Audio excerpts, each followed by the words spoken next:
All right, good afternoon and welcome to the Foundations of Chiropractic. So as you know, every month we like to bring to you a different body signal. Now, before we get started, I just want to get a thumbs up from anybody out there to let me know exactly what is going on. If you can hear me, if you can see me, if you can see the yellow Energize Chiropractic Wellness Foundations of Chiropractic on the screen. Go ahead and give me a thumbs up if you can see that, and we'll go ahead and get started. So every month we like to bring to you, awesome, thank you. Every month we like to bring to you a different aspect of your health. So we oftentimes call this our body signals workshop because we like to talk about different body signals. And these are things that come up in conversation with our patients. These are things that come up in the news or around subjects that people might not be super clear on. This month, we decided to go about one of my favorite subjects, which is chiropractic, as you might imagine. And with chiropractic, really what we are looking at and looking for is helping you to understand how you can get the most out of chiropractic care, but really the foundational ideas behind chiropractic and why it is the fastest growing segment of healthcare anywhere in the world. So let's get started with this. Now, chiropractors specialize in the spine, just like dentists specialize in the teeth, and cardiologists work with the heart. Now, the spine has two specific functions. Number one, it supports us and keeps us upright. The way our spine does this is called our posture, which we're going to get into today. And number two, it protects the spinal cord. So I like to say it acts as our body's suit of armor. So it protects our spinal cord and allows our spinal cord to function the way that it's supposed to. So a healthy spinal cord is essential to our overall health. So let me show you why. The way that our body works is our brain controls all the functions of the body. It does that by sending energy down the spinal cord. The spinal cord is literally like a river that runs and delivers this information and energy from the brain through the spine to all the vital organs, tissues, and cells of your body. Each and every organ is totally dependent on that energy to keep us alive and to keep us healthy. Does that make sense? Right? Because of different physical, chemical, emotional stresses in our life, some sudden, like a car accident, a slip and fall, or a sports injury, and some over time, or things that come up. These things can be like poor postures, these things can be bad habits, many of these things. But what happens is individual bones can shift out of their natural positions or whole sections of the spine, or we can see changes in the positioning of the spine and the curves of the spine. They shift out of place. These shifts we call spinal subluxations. Subluxation literally means less than a dislocation. And we're going to get into more of that as we go along. When a subluxation occurs, they block the energy that goes to the organs at that level. It's literally like a dimmer switch on the wall. The energy gets turned down and it can't get through the nerves to the organs. And the organs at the end of those nerves will progressively weaken and degenerate over time and cause disease.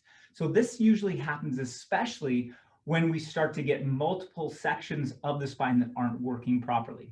So subluxated areas of the spine will also weaken the rest of the structure of our spine and distort our posture. So kind of bringing this down like this. When our posture weakens and distorts, it causes stress to the spinal cord. When our spinal cord is under stress, it can't move energy through the spine to all the vital organs of the body.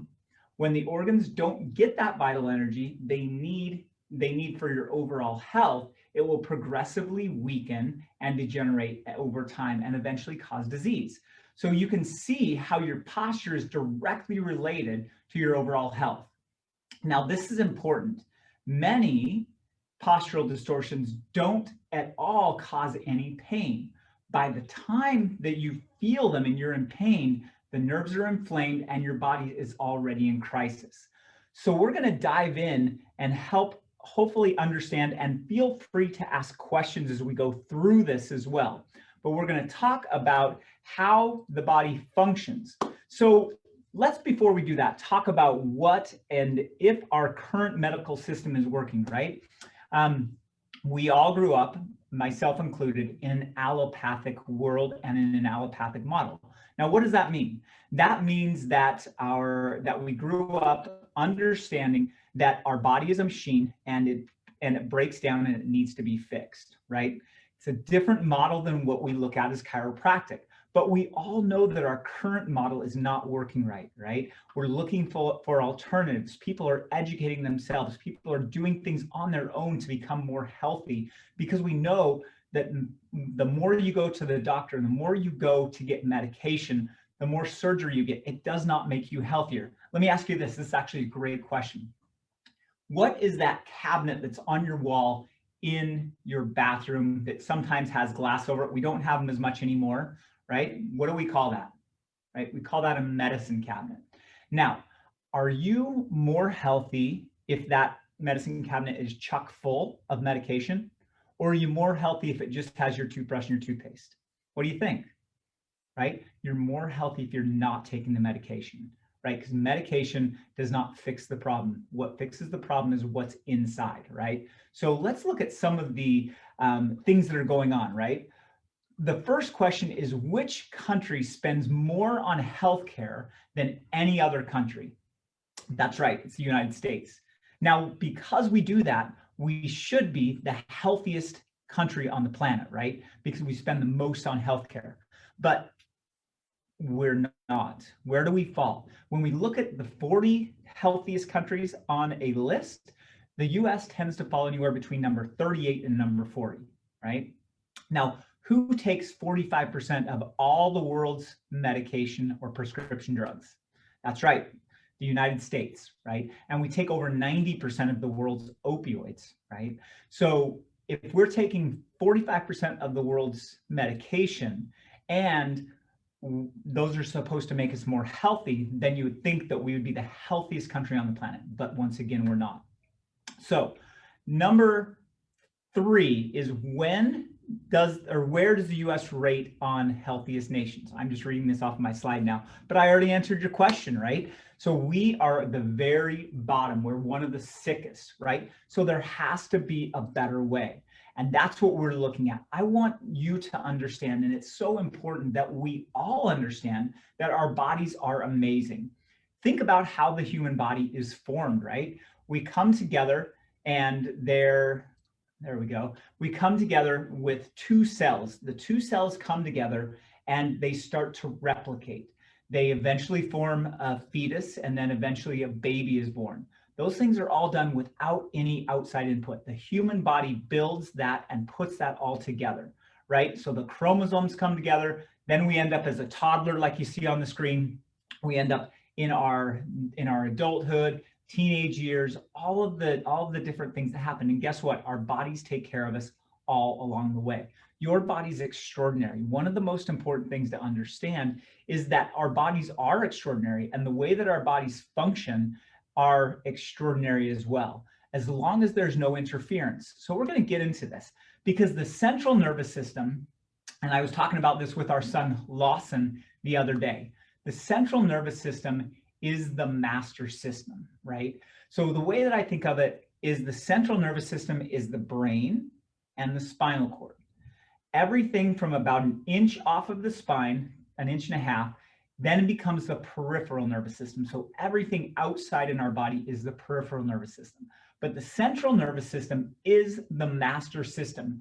That means that it literally runs everything. Your brain is in constant communication with all of the tissues, organs, and organ systems of your body. All these systems are always talking back to the brain 100% of the time. Actually, think about this. Why, when you go to sleep, don't you die? Right? You're not conscious, you're not thinking anything, but why don't you die? That's right. It's because your nervous system is constantly working. It takes care of every other part of your body, and it keeps that running whether you're awake or whether you're asleep. Even when people are in a coma, their body is functioning. What that means is their brain is not consciously working, but it's still functioning on the best of the levels, right? That is taking care of us at a bare minimum. So the exchange of information that keeps your body functioning properly, and that is how all the healing happens as well. That's what keeps us upright. It's how your body digests your lunch. It's how your body knows to build healthy cells and where those nutrients need to go. It's kept you alive your entire life. And it's healing you as you stand or sit here. It will heal you as you sleep tonight. It will wake you up in the morning. All of that info courses across the central nervous system out to the peripheral nervous system. And that exchange of information is what keeps you healthy as long as there's no interference. Now, what we're going to look at is the central nervous system. The way that it works is it sends information like that river at 325 miles an hour out to your body, and then it sends that information back to your body, right? Nerve supply is the king, the queen, and the court of health. If there's not nerve supply, there's no communication. And no matter how good your diet is, no matter how great your exercise is, your body does not use that normally. What you can see is there's different parts of the nervous system. There's actually three main parts of the nervous system. One of them is up on the screen: the autonomic nervous system, the sensory nervous system, and the motor nervous system, right? And these are not necessarily parts of the nervous system, they're just what the nervous system does. Now, the autonomic nervous system is the most exciting because it's what takes care of us in all of those situations that I was just talking about. It takes care of us whether we're thinking about it or not. Think about this. When was the last time you had to think about your heart beating? Or you had to think about breathing? Or you had to think about digesting the big steak that you had last week, right? You didn't. And why is that? It's because your body's in communication. And guess what? As soon as you put a piece of meat in your mouth, your body releases enzymes that start the digestive process. Your body now sends signals back to your brain that tells the stomach, hey, there's meat coming, get the proper enzymes ready so we can break this down and start to break it down into the different components that allow us to use that food. The motor nervous system makes sense, right? It lets us get around. The sensory nervous system lets us feel. It's important to understand that the sensory nervous system is literally only 10% of the nervous system. So that means that you don't feel everything that's going on, right? We don't feel our heart getting sick. We don't feel our arteries getting clogged. We don't feel an ulcer forming until it's too late, right?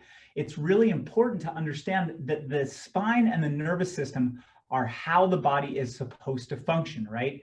But we want to understand how the spine actually fits into this. I oftentimes tell people that chiropractors, we are into the spine, but we're not into the spine because we love how the spine looks and works, although we kind of do. But what we're into the spine for is to make sure that it functions properly, because the nervous system will not function properly if the spine is not functioning properly. The spine is literally like our body's suit of armor, right? So this is our body's suit of armor. I said your spine is your body's suit of. So armor is the last word there. So your body, your spine is what protects that delicate nervous system. So if your spine is your suit of armor, what's your skull? Your skull's your helmet, right? And back in the nighttime, back in the medieval times when people wore suits of armor, where were the weak spots, right? They had to still move their arms, right? The weak spots were in the joints. Now, our spine would be way more effective at protecting the nervous system if it was just one tube of bone. But we need to be able to move around. We need to be flexible, right? So what's our body done? It's created these 24 movable bones through the spine that allows our spine to turn, bend, move in many different directions so that we can do the things that we need to do, but also stay protected. But those joints are the weak spots. So when those joints don't function properly, we start to get swelling, we get inflammation, we get irritation. And when there's pressure in those areas, the nerves only have a small hole to come out of called the foramen. And when those nerves come out of that, then the body doesn't get a chance to function well. So that leads us to the subluxation, right? So a subluxation, once again, is less than a dislocation. So I'm just looking at my notes or what's on your screen. So a disturbance to the nervous system that is hindering the body's ability to function at its optimal capacity. So can the body function with a subluxation? Yes, it can for a period of time. Is the body going to be functioning optimally? 100% no. There was a study that was done at the Colorado School of Medicine in 1996 where they found that the weight of a dime, so 10 millimeters mercury pressure, can decrease the nerve's function in the central nervous system up to 70% if left there for more than 15 minutes. Now, the difference between this is when they tried to check the peripheral nervous system, the peripheral nervous system took several pounds of pressure to decrease a nerve's function just as much. So talk about carpal tunnel syndrome. Everybody's heard of carpal tunnel syndrome, right? Give me a thumbs up if you've heard of that, right? So when we've heard of the carpal tunnel syndrome, it means that the body's putting a significant amount of pressure onto those nerves to cause a decrease in that nerve's function. But at the spine, it literally takes the weight of a dime. So if we have a slight misalignment, it starts to disturb the way that the body can perceive, right? So a subluxation literally alters the way the brain is able to perceive what the body's telling us, as well as what the brain is telling the body to do. So it starts to dampen that. On the image that you can see here, the normal healthy spine has healthy discs. It's made up of three main parts that you're seeing on the screen.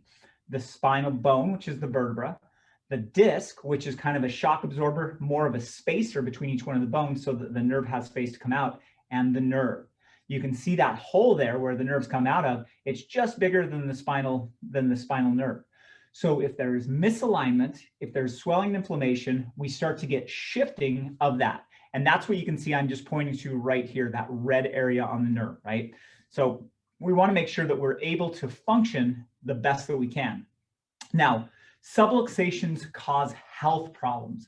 Now, some immediate and acute, if it's a car accident or a big injury, but some more over time that we don't necessarily recognize. So the list that you see on your screen right now talks about what can happen when the spine is under stress or when the spine is not functioning well, right? So we can get headaches. Everybody knows that. We can get different pain syndromes, neck pain, back pain, leg pain, many different things. But other things that people don't understand is that when your nervous system can't communicate to your heart right, it can affect blood pressure. It can affect allergies or asthma, ADD and ADHD. It can make it so we don't create or are able to concentrate. Autism, multiple sclerosis, depression, anxiety, arthritis, sleep problems. Now, as chiropractors, we don't treat any of these things. What we take care of is the spinal subluxation. By returning normal communication to your brain and your body is smart. Remember what we started with? Two cells came together. So why would we think that our body is not able to fix anything that's going on, right? But when we get out of balance, toxicity, deficiency, or nerve interference are the only things that are going to cause our bodies to break down. So why do we get subluxations? Well, the simple answer is stress. Does anybody have stress in their life? I didn't think so. We'll skip this part. Just kidding. So stress, right? The stress response is a response that is built into our body. And whether it's a physical stress, whether it's a chemical stress, or whether it's an emotional stress, our body responds to it the same. And let me ask you a question. Do you think that stress is a good thing or a bad thing? What do you think? It's a trick question, okay? Stress is actually a good thing. It's what has let the human race, it's what let all animals and things adapt, get stronger, and thrive in life, right? Because when that tiger is coming after you and you're at the watering hole, you want to flee or you want to fight, right? So fight or flight is the sympathetic nervous system. It's when everything's on alert, right? It makes it so that our body can take care of whatever's going on at that moment, and it lets us survive. Now, stress becomes an issue when it becomes constant and chronic. Our body's not built to be in stress patterns for extended periods of time. So what do we look at? We look at the stress response. So when we look at this, right, there's two main parts of the nervous system, of the autonomic nervous system that we talked about earlier. Remember, it's the automatic nervous system. There's the sympathetic and then there's the parasympathetic. The sympathetic nervous system, right, is when our nervous system is in fight or flight. So it's in danger mode. It's very alert, right? So what happens when the sympathetic nervous system is engaged? That's what's on the screen right now, right? We see blood pressure. It increases with threat or stress, whether it's real or perceived. The heart rate increases with stress. Muscle tone increases. Now think about why this, and I want you to think about the tiger analogy, because this is why all of these things start to happen. Digestion upset. So it speeds it initially, but then down regulates. Because guess what?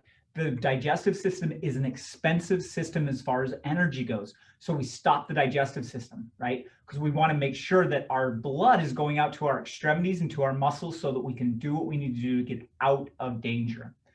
Reproduction and sex drive go way down, because why do we need to be doing that when we're in danger, right? Decreased serotonin levels, meaning that we're not going to sleep well. We don't want to sleep when we're in danger, right? Increased sensory system. So this makes us very alert to what's going on. Sense of smell goes up, sense of sight goes up, our awareness goes up. Fear and anxiety increases, right? Again, whether it's real or perceived. The immune response goes down because the immune response is expensive. The immune response takes a lot of energy to run. Insulin sensitivity goes up, right? Now think about chronic I was going to say diabetes, but think about chronic diseases. Diabetes, heart disease. You're going to feel and hear all these things coming up, right? Blood sugar up, decreased HDL, increased LDL cholesterol, right? Because we want to have cholesterol freely floating in our system, because if we get bit by that tiger or get injured, we want to make sure that our body's able to clot and live, right? So those clotting factors go up, right? So this basically sets an individual up for diabetes, for heart disease, for heart attacks, for sleeping issues, for fertility issues, all of these different things. But these are the things that also cause the muscles around our spine to get tight, to cause our spine to go out of its natural alignment, right? And once again, subluxations can be caused by either stresses that happen in an immediate firm term, which would be like car accidents, slip and fall, but more so what we're seeing is the chronicity of how people sit, stand, move on a regular basis. This has become incredibly intense this year with people working from home in atypical positions. We've seen so many kids come into this year because of the way and position that they are studying. So hopefully that makes sense to you. Now, posture is the window into your spine, right? Yo, dude, California surfer posture, right? The posture is the window into the spine. So if the body is shifted one direction, it's going to let us see what's going on in the inside. This is why oftentimes chiropractors are going to take x-rays so that we can actually confirm what's going on with the spine. That allows us to know how to fix it as well. So which direction are you headed, right? Why do we touch on this? Why do we touch on this? Why is this important to you? Over the years, we have forgotten to move. As we grow up in schools, we get jobs, and before we know it, we sit for many hours, and we sit hours and hours on end, years on end. We shift, we squirm, we groan, we get back pain and neck pain. Today, our bodies are breaking down from obesity, high blood pressure, diabetes, cancer, depression, and a cascade of health ills and everyday sickness that comes from what scientists have named sitting disease, right? So we've always said sitting is to the spine what sugar is to the teeth.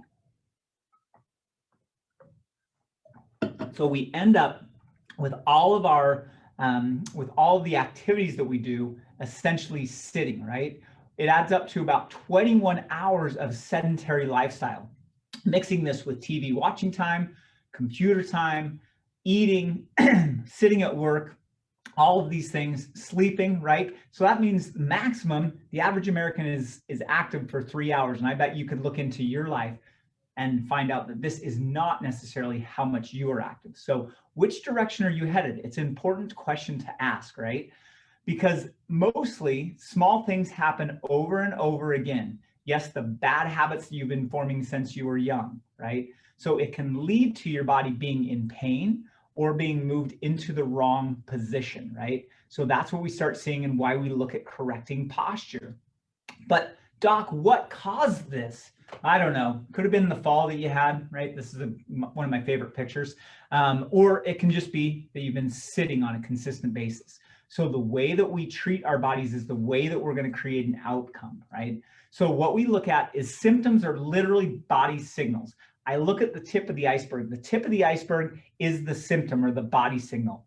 The bottom of the iceberg underneath the water that's usually bigger than the symptom, these are the problems. Now, this can be the neck subluxation for headaches in the example here. Symptoms are literally body signals that indicate a deeper issue that's going on. By the time you get symptoms, there's already a problem going on. So they are literally our smoke alarms. They are the canary in the coal mine, right? They let us know what's going on.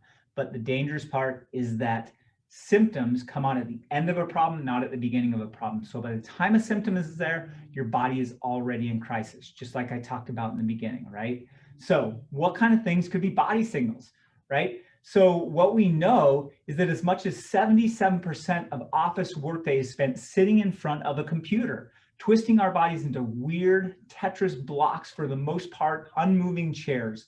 That much sitting causes stress, and stress disturbs the body's homeostasis, right? A body's balance. And a stressed body leaves itself open to attack. So this is what we're seeing, right? We're seeing the different ways that people are sitting. We're seeing these body signals coming out. So what we always look at is posture. Posture doesn't only make you look better, but it makes you function better, feel better, and work the way that your body is supposed to, right? How much are we seeing this? This looks familiar, right? Tech neck coming down, whether we're looking on computers, whether we're looking on phones, we're seeing a dramatic decline in the health of our children because of a lot of these postural distortions. Children should be under chiropractic care to make sure that they're maintaining their postural balance, but then they also need to understand and be taught the benefits of good posture, right? So what are good techniques? And I know this isn't a posture class, but something here, like with this picture here, this kid could lay on his stomach, right? So he's activating his extensor muscles, lay on his stomach, tummy time, and do some of his work for part of the day that way. All the day? No, not necessarily. Also, he could have a desk, right? Also, he could have an external mouse and keyboard so that the monitor is up level with the eyes. So we like to have the center of a monitor, if you draw an X in it, the eyes level with the center of that monitor. You can't do that with a laptop unless it's stacked up on books and you're using an external mouse and keyboard. So think about some of these things to be able to do. Now, as chiropractors, we look at the body as a kinetic chain. So a kinetic chain, what is that? That is, the kinetic chain is when the body is set up and works from one section to another. So this is the old song. The ankle bone's connected to the leg bone's connected to the hip bone, right? We're all a kinetic chain. The way that we connect with the earth is going to send either positive or negative information up through the spine, right? And up through the nervous system. So the way that we turn, bend, move, the way that we sit is going to either have a positive effect on the kinetic chain or a negative effect on the kinetic chain. And these things can cause body signals, right? Body signals, like I said, are some of the last things that come on, but stress and strain is going to lead to things like carpal tunnel, to things like shoulder slumping, right? We start to get the shoulder slump coming forward like this. We're seeing this as kind of more of the natural posture rather than being more upright like this. Sitting stress, right? When we sit, it shortens our hip flexors, it shortens our hamstrings, our glute muscles get weak, so we're left open to lower back injuries. So there are many, many things that happen over time that just start to cause imbalance. So how do these subluxations affect your spine, Dr. J? Well, this is what happens when there's a subluxation in the spine. First of all, we get joint misalignment. That joint misalignment is going to then start to cause the muscles to change their position, start to lead to soft tissue damage. Over time, we will start to get swelling and inflammation in the joints. We'll start to get spasm. We'll get lost imbibition. Imbibition is the moving of the joints that helps keep them lubricated. And then we get that stress hormone production. Stress hormone production leads through that whole cycle of the tiger at the swimming hole, but there's no tiger. And then it stays consistent. Structurally, what we see is we see the x-rays that are on the screen. You're supposed to have a nice smooth curvature in your spine. The disc spaces are supposed to be nice and smooth, just like you see on the picture on the left, right? The head should be stacked over the shoulders. We should have that nice curvature. But that kinetic chain is solid when it's in that shape. But as soon as we lose the curvature and we go to more of a straightening of the spine, guess what happens? We start to get breakdown. We start to see those discs become narrow. We start to see the body want to fuse the spine together because it's under stress. The body's not built to be in that position, so it asks for help. So we start to have calcium deposition, bone spurs, loss of the disc height, and we start moving down a degenerative pathway. People think that the one on the right is older than the one on the left. That's not always the case. It does take time of the spine being out of position, but it doesn't matter your age. You can be healthy and functional at any age. Now, one of the tricky things in chiropractic is everything takes time. The longer the problem's been there, and I don't mean your pain, the longer the problem has been there, the longer it takes to get better. So if we see somebody like on the picture that you're seeing now, on the right side that has a normal spine, normal curvature, they should be able to get out of crisis within 0 to 1 month, right? If they've got a slight loss of their neck curvature or their lower back or their middle back curvature, we should be able to get them functioning better within 3 months. If they've got totally straightening of the spine, could take 6 months up to a year, right? So it takes time. That's one of the principles in chiropractic that nobody likes, not even your chiropractor, because we want to help you get out of pain as quickly as possible and help you understand that you don't have to be in pain to be a chiropractic patient, because chiropractic helps your body to be healthy on every level by making sure that the nervous system's able to function at its absolute best, right? So let's talk about how your body is supposed to function. So which direction are you headed in? This is our health or wellness continuum. You can see that it talks about the wellness paradigm, right?